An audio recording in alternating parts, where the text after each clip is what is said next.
Ignition sequence start. 6, 5, 4, 3, 2, 1, 0. Liftoff. We have a liftoff.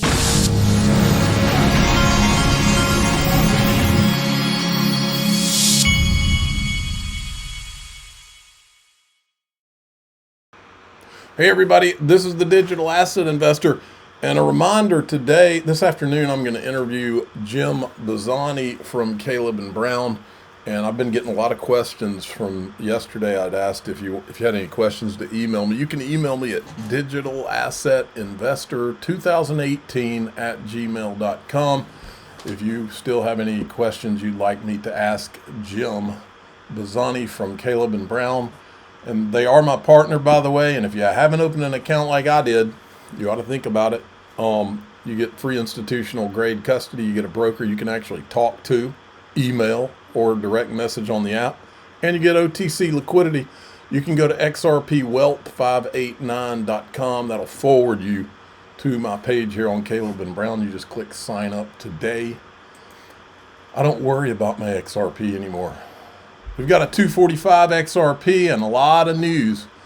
Look at this from Canary Capital. Introducing XRPC. Canary XRP ETF provides exposure to the native token of XRP ledger built to reflect network performance across payments and liquidity protocols, backed by XRP's established utility and cross-border value transfer, designed for efficiency, speed, scalability within distributed finance. Let me see if there's anything. Subject to unique, this is all really just disclaimer type stuff. So check this out. Bank XRP put this out. The Canary XRP ETF, XRPC, is now live. Look, it's got some checkered flags. More on that in a minute. You can view it here on NASDAQ. So here is the Canary XRP ETF. XRPC is the symbol on that. So if any of you, I was actually talking to an attorney the other day. He said, I kind of missed this whole digital asset thing. And I said, well, it's about to be easy for you. This was like a day or two ago. It's going to be easy for you. Just go to your broker or whoever, and I'm not a financial advisor, but you can now get exposure to XRP by buying ETFs. As of today, XRPC is the symbol. Now check this out. Chad Steingramer, first 30 minutes, XRPC does over 916,000 in volume, almost $1 million per hour. If it keeps consistent, we're looking at 5.89 million in volume. And he's retweeting Eric Balkanus, time for XRPC day one volume predictions. I'm going with 17 million. What do you got? Winner gets retweet and pride. But then look what happened. First, Luke Judges from Ripple retweets, and he says, King XRP. XRPC, this is the update. XRPC at 26 million in volume in the first 30 minutes. Wow. Gonna blow away my 17 million guess.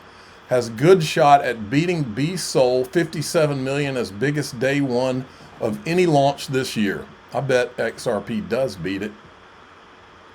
Look at this, Luke Judges. Some of the things that come across your desk working in crypto at this time in history are just mind-blowing. This was Brad Garlinghouse when he was at Swell talking about the XRP ETF. What it means for you to be sitting here as we anticipate an XRP ETF. Like, Ripple has always tried to position ourselves as that kind of bridge between DeFi and traditional finance. At times in our history, that was pretty controversial. Early on, Ripple was viewed a little bit as almost the bank coin and things like that. Now I think people realize the best opportunity to integrate these technologies is by building those bridges and partnering constructively. And we've had partnerships with Franklin Templeton. They've been a great partner for us. And again, we're going to keep trying to expand the wingspan, and using your comparison earlier to achieve that. Okay, so there you have it. Now, I want to show you this. This is Mike Novogratz, who bets diamonds to donuts. But this is important because the ETFs are just the beginning. The real takeoff of crypto is going to come from this and what I'm going to show you in a second. And it's coming. All of the stars are now aligned, folks. All of them.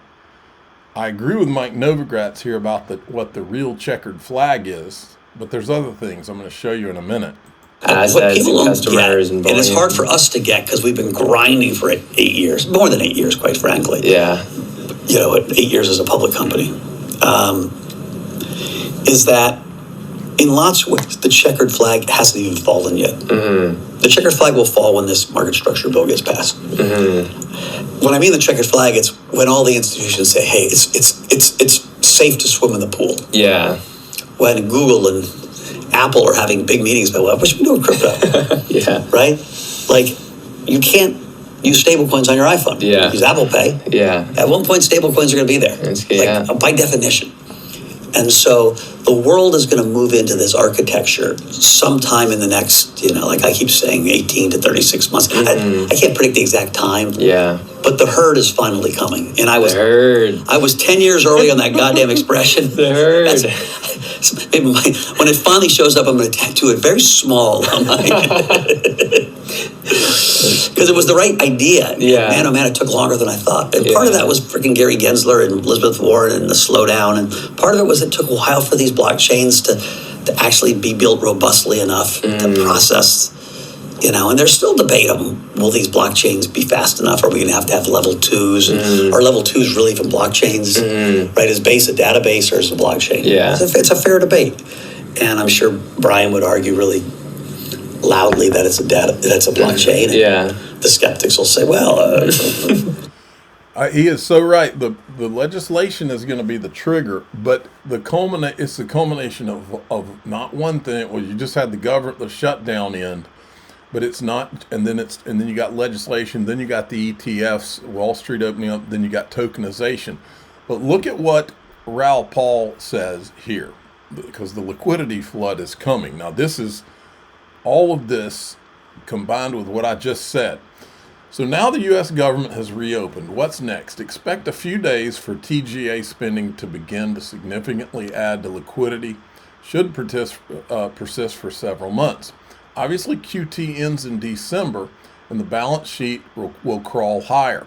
We should see the dollar begin to weaken again. The next step is to avoid a year-end funding squeeze. Expect several temporary measures to add liquidity. Term funding and SRF operations are most likely. That will eventually morph into the desperately needed changes to the SLR to allow banks to absorb more issuance and relever their balance sheets. This is the big liquidity bazooka. Ooh, that's a thumbnail.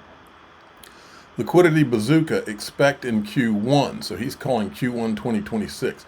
SLR should lower rates as banks buy more bonds. Also expect Clarity Act for crypto to begin to get finalized. There will also be stimulus payments and the big beautiful bill fiscal goosing. China will continue balance sheet expansion. Europe will add fiscal stimulus or extra spending. The debts must be rolled and the government wants to superheat the economy into the midterms. See, this liquidity flood, this is the liquidity flood. The spice must flow.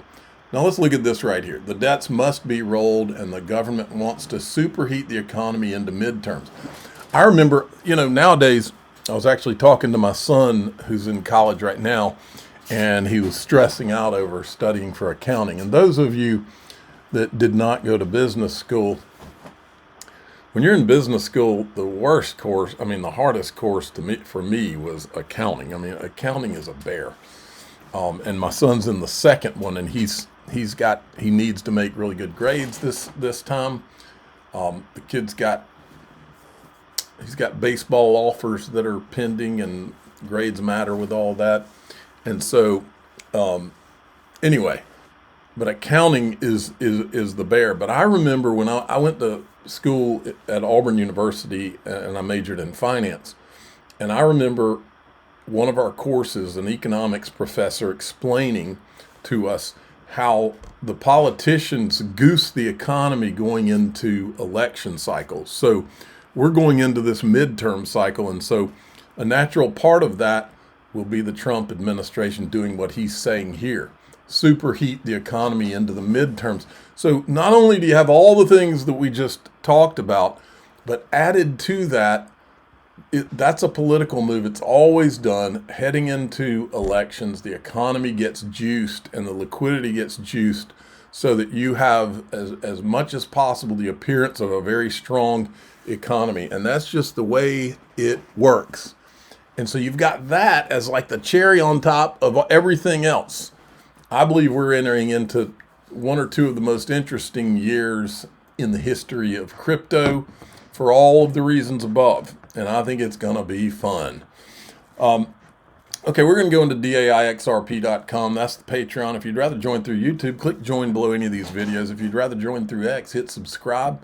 We do the full video plus the extended video with no commercials.